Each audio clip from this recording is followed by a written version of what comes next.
Let's go, girls. Welcome to Talk Wealthy to Me. I'm Michelle Taylor, founder of Women in Wealth. From breaking money myths to building wealth and achieving financial freedom, we're here to empower you to create your own path. Talk Wealthy. Now, join the conversation and let's change the way women think and feel about money. Okay, ready? Hey everyone, welcome back to the second episode of Talk Wealthy to Me. I'm super excited for today's episode because I want to talk about entrepreneurship and what that can look like for everybody and what that path can provide.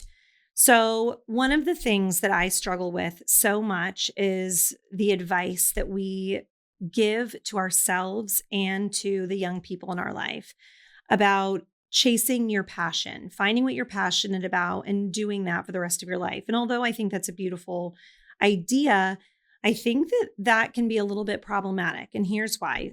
Stick with me.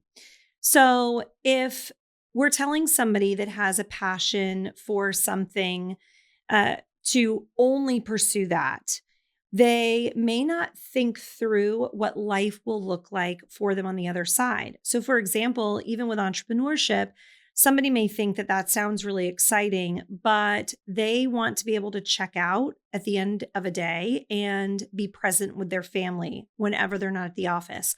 That is not something that most entrepreneurs can say that happens for them. So I think painting a realistic picture of what you want your life to look like is more important than finding something that you're passionate about.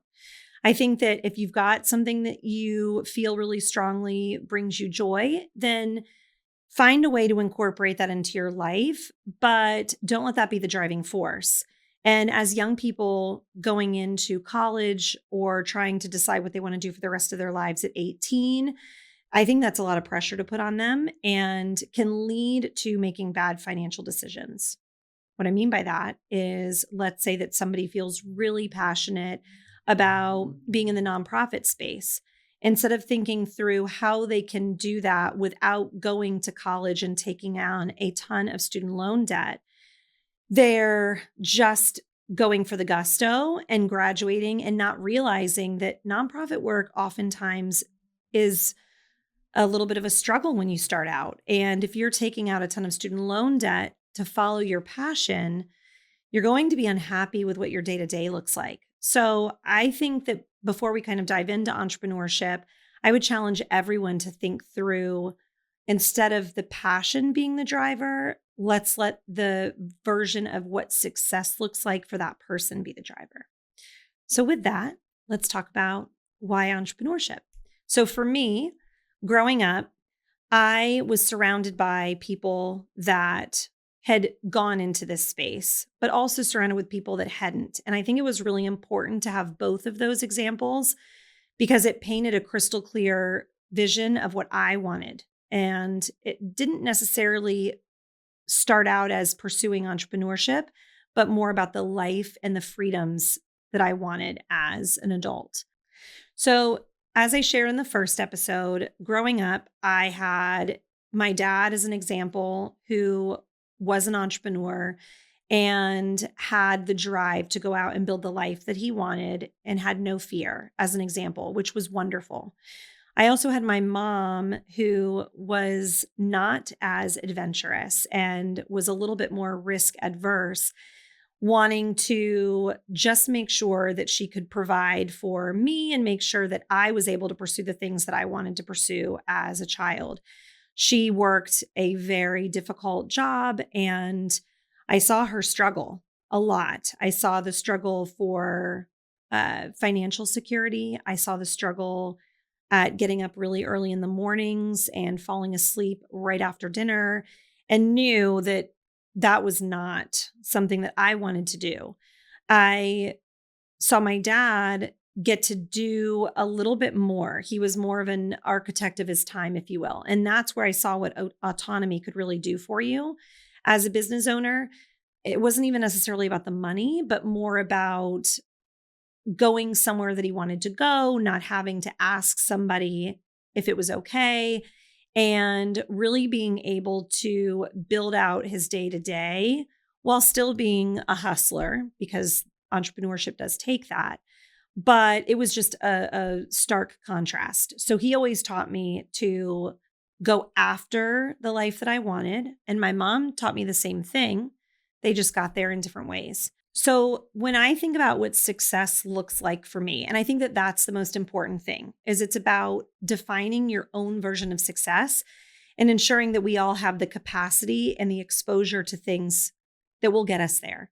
One of the things that was incredibly impactful to me was seeing how someone who was an entrepreneur and exposed and traveled in the circles that I aspired to be a part of had nothing to do with money, but more about access to different things. And I thought that that was so valuable. As an example, when I was diagnosed with leukemia at 17, I was recommended to get a second opinion. And, if you don't live in that space, where do you even start with that? We could not get into Mayo Clinic to get a second opinion. And I had another family member, an uncle who was an entrepreneur and was, in my eyes, very successful. And we called him because he was always just a person that had an answer. And he made a phone call and we got into Mayo Clinic within 24 hours to get that second opinion. And, those are the things I think that growing up, again, entrepreneurship is really hard and it's not for everybody. But I think that when we shift the vision to writing your own success story and what that would look like for you, it's these little moments that push you down a certain path. And that was certainly one of them. I think back to that appointment and the diagnosis that I had. It was serious. It was, if you don't get treatment, you could be dead in 3 weeks, but it's very curable. So when you hear something like that, you want the best of the best. And I will never forget being 17 and thinking it's because of his success, not money, but success, that he was able to connect me with the right people to get me to life-saving appointments. So I think that that's something that we should all really strive to remember, just as a good piece of advice. Again, it's looking back in time and thinking about those moments where you looked at something and wanted to emulate it, wanted what a result could give you, and not necessarily just around the financial capacities that came with it. Because of the influence, mainly of those 3 people, my mom telling me to go after the life that I wanted and never look for somebody else to give it to me, to my dad teaching me that grit and hard work were the secret sauce and watching the example of that, to my uncle being so well connected because of his success in business.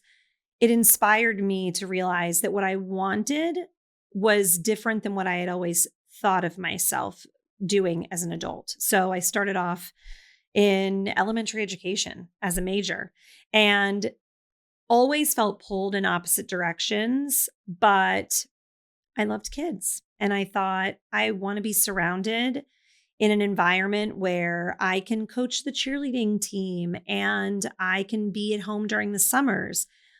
But then also realizing that some of the other things that I wanted to experience would have been really tricky. So as I sat back and thought, how do I get to the end result? And what that was truly autonomy of time and to be able to design my life on my own terms. I knew that I had to have a career shift. To give a little bit of context, how I got here was not a straight line. I went from wanting to be a teacher to then deciding I wanted to be an orthodontist, which couldn't be further away from what I do now. And again, it went back to another relationship in my life that was very influential. And he was in dentistry. And I thought, it was my dad's best friend. And I thought that he had an awesome life. And I saw what being a dentist and owning his own practice did. So I thought, well, that must be what I want. I I'm going to go that path. And after 2 years, I realized I did not want to spend my life looking at people's teeth. So I told my parents I am shifting again. And I decided at that point that really I wanted to be an entrepreneur. And I had all these great ideas, and that's what I was going to school for. And now it was just deciding what I was going to do to be the architect of this life, like I said. Anybody that knows me knows that I have a deep, unwavering love and passion for Italy. So my best friend had studied abroad there. I'd gone to visit. It was my first time being out of the country. I want to say 23 years old, 24 years old, and it was life-changing. So as I'm starting to think through, okay, what is this entrepreneurship journey going to look like? I strong-armed my best friend into thinking that she was going to do it with me, whether she wanted to or not. And we decided that we were going to open a boutique or a line of boutiques here in the States that would have had an Anthropologie-esque type feel, but that we were going to sell everything that we owned. We were going to move to Italy, and we were going to import goods from Europe here. And it was a great idea. I still think when I'm older and wanting to slow down that I would still love to have a boutique. But yeah, the way we went about it was just funny. She sold her car. I had puppies that accidentally came into this world. And that's a story for another day, but my mom was not too happy about that one. But selling puppies, I mean, we were going to make this happen. And that's where, my dad saying, come hell or high water, you go after what you want. That's what we did. And we moved to Italy. We moved to Florence, and we had an apartment. And it was everything you can imagine being in your 20s, living in a foreign country with your best friend would be. It truly was one of the best times of my life, even though that business didn't ever come to fruition. So timing is everything, right? And when we moved over, things were going really well. We decided we were going to live there for a year. And we went above and beyond to meet people that were manufacturers or had products. I mean, we did the hard work. And about, I don't know, it was 2007 that we were there. We were in the midst of the recession.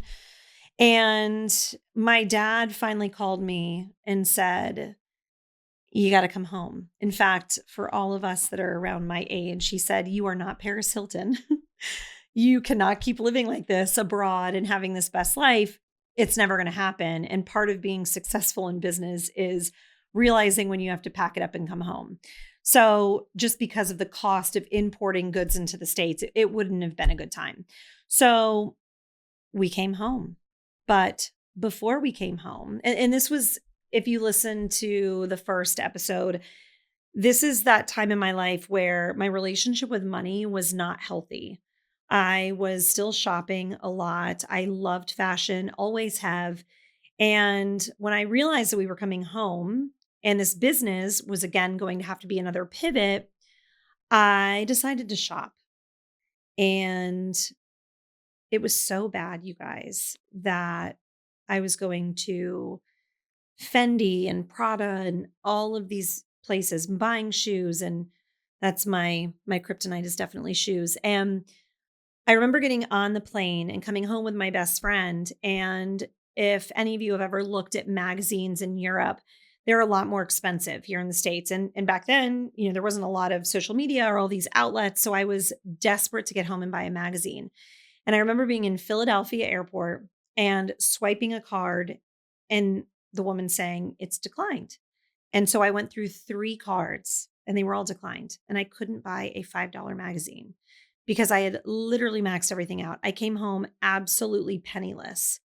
And so it's like this constant tug of wanting to be really successful, but also making bad money decisions. And it was like the angel and the devil on each shoulder of which one was going to win out for the day.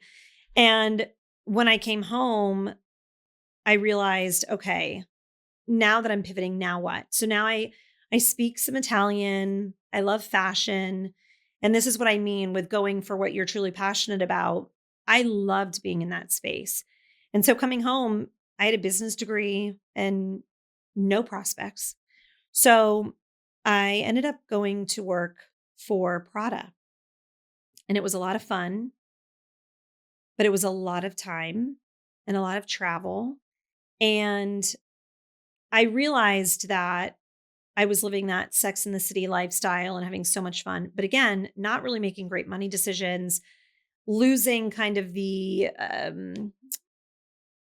perception of what value was, and realizing that just because you get a discount on something expensive, it's still expensive.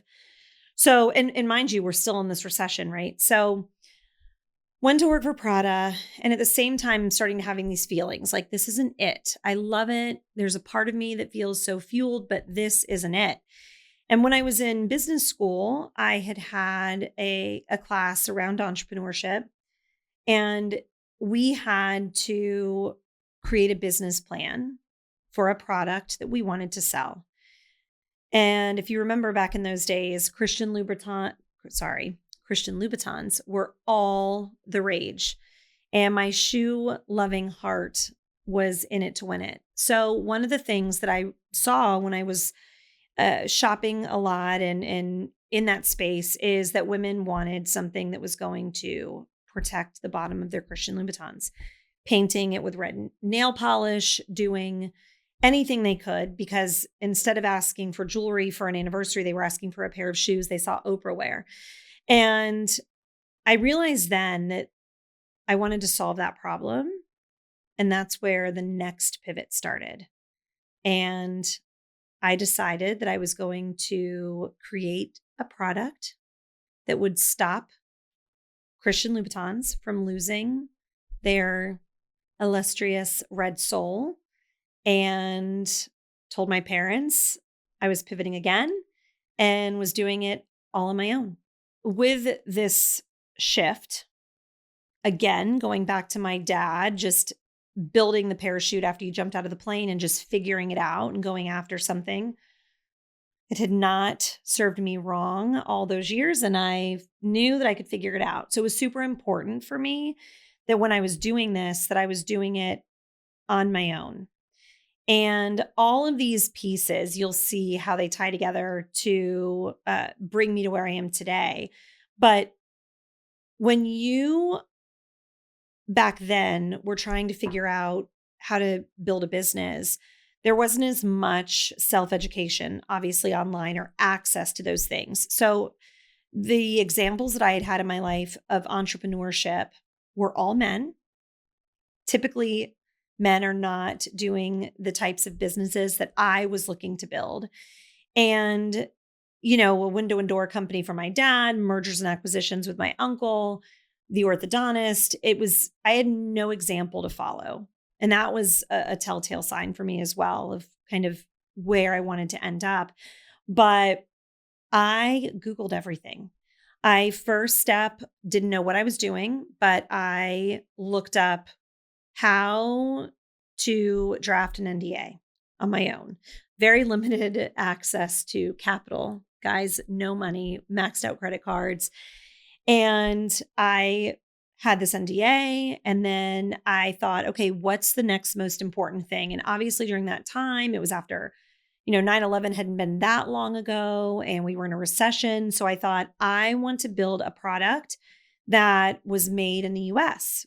And so it's like, okay, now I have to shift and do some research to figure out where a somebody was, and I didn't even know what it was at that time, that could make the actual film, right? That it was going to go on the bottom of the shoe. So I found a company in Pennsylvania that was in paper and film manufacturing, and put on my best imposter hat and emailed them and said, "Hey, I have an NDA. I have a product. I'm looking for it to be manufactured in the US. And I've been told you guys do great things." Again, painting this narrative to make it sound like I belonged at the table. And the guys there were super happy to entertain the idea and offer their services. But of course, they had no clue what I was doing, or who cares about the bottom of shoes, right? So I sent over the NDA, and then they started sending me product, and I tested everything a million times. We had to think about the thickness and it slipping if wet, and how long and what kind of material it could be attached with so that it wouldn't damage the shoes, and all of this stuff. I am a girl with bad credit card debt and no real source of capital, and up against the gun with my dad and my mom saying, "You're an adult. We got to get, some income coming in from this if you're going to pursue it." And just kind of fumbling around through the dark, but it came to fruition. So we found a film that would work, and then quickly shifted into product development and packaging and branding, and one of the things that I think that also women do that I try not to do is, we all want to support the people that we care about. And whether it's like that movie, He's Just Not That Into You. We tell ourselves these stories that are incredibly supportive, but at the same time can kind of prevent the person from realizing the limitations that they may have. So I had people around me that were incredibly supportive, telling me I was going to be the next Sarah Blakely, that this was going to change the world. And I bought into that 100% and did believe it wholeheartedly. But I was building out this team of all men, by the way, which always felt counterproductive because they weren't consumers of what I was going to sell. So how could they possibly relate and make it the best version of itself? But there weren't a ton of women around. And that again goes back to why this movement is so important to me. But I had my packaging, I had everything ready to go. In the meantime, I was navigating a world where these men were patting me on the head and kind of saying, like, "Okay, well, great. Now that we're getting to negotiations, now that we have a trademark and a provisional patent, who are we going to really talk the business with?" And it was just so funny that they automatically would say, "Oh, your dad's a business owner. You've told us that. Is he going to be involved?" And it was just so infuriating and encouraging at the same time. I cannot even begin to tell you guys. But it almost happened. This product almost happened. It took me from 2009 into 2012. At that time, I'd met my soon to be husband. We had just gotten married, and I had a flight booked because of my relationship with Prada and Neiman Marcus. And in that world, I was on my way to Texas, and I was going to meet with the buyers and was hoping to have an exclusive launch with Neiman Marcus. And there were things that they were asking me that were totally unexpected, like, how are we going to display this product? Make sure that you bring ideas around that. Well, I had spent so much money getting to this point, and then that was nothing that I'd ever thought about. In the meantime, I had also gotten the unfortunate news, the challenge, another challenge health wise, that because of the leukemia, my husband and I were going to have to go through IVF.